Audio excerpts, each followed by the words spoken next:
Sally plants 4 saplings in a row in her garden. The distance between two adjacent saplings is 3 by 4 meter. Find the distance between first and the last sapling. काफी easy question है। यहां पर बात की जा रही है सैली की, जो अपने गार्डन में जो है 4 सैपलिंग्स प्लांट कर रही है। सैपलिंग मींस दोस्तों, एक सैपलिंग का मतलब है एक पौधा, तो ऐसे 4 सैपलिंग्स हैं जो वो प्लांट कर रही है। हमसे कहा गया कि हर एक सैपलिंग में, एडजेसेंट सैपलिंग का मतलब ये है कि एक के बाद जो दूसरा सैपलिंग है जो साथ में है, उनके बीच का जो डिस्टेंस है वो है 3 by 4 मीटर। तो तीनों के बीच में डिस्टेंस क्या हुआ? 3 by 4 मीटर। अब हमसे पूछा क्या गया है? हमसे पूछा गया है find the distance between first and the last sapling. अब फर्स्ट से लेके लास्ट सैपलिंग तक का डिस्टेंस कितना होगा? अरे ये तो बहुत आसान है ना।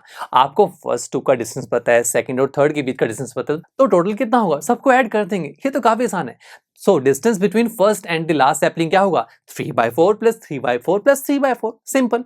अब पहला तरीका है कि आप इसे एलसीएम लेकर सॉल्व करें।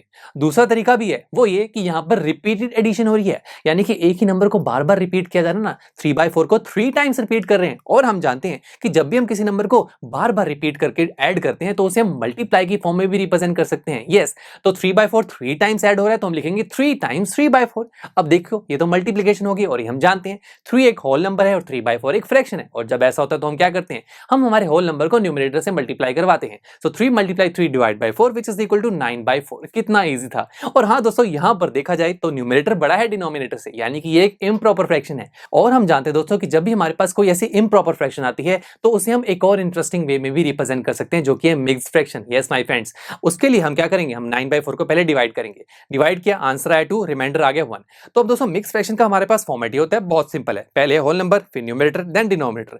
होल नंबर में हम क्या रखते हैं? हमारा आंसर जो कि है 2। न्यूमरेटर में रखते हैं हमारा रिमाइंडर जो कि है 1, और डिनोमिनेटर में आता है वो नंबर जिससे डिवीजन परफॉर्म की जा रही है, जो कि है 4। So answer will be 2 1 by 4, यानी कि आपने 9 by 4 को एक और इंटरेस्टिंग वे में भी रिप्रेजेंट कर दिया, जो कि है मिक्स्ड फ्रैक्शन, जो आ रही है 2 1 by 4। काफी सिंपल था। चलिए मिलते हैं आपसे नेक्स्ट लेक्चर में, जहां पर हम हमारी इसी एक्सरसाइज का क्वेश्चन नंबर 6 सॉल्व करेंगे।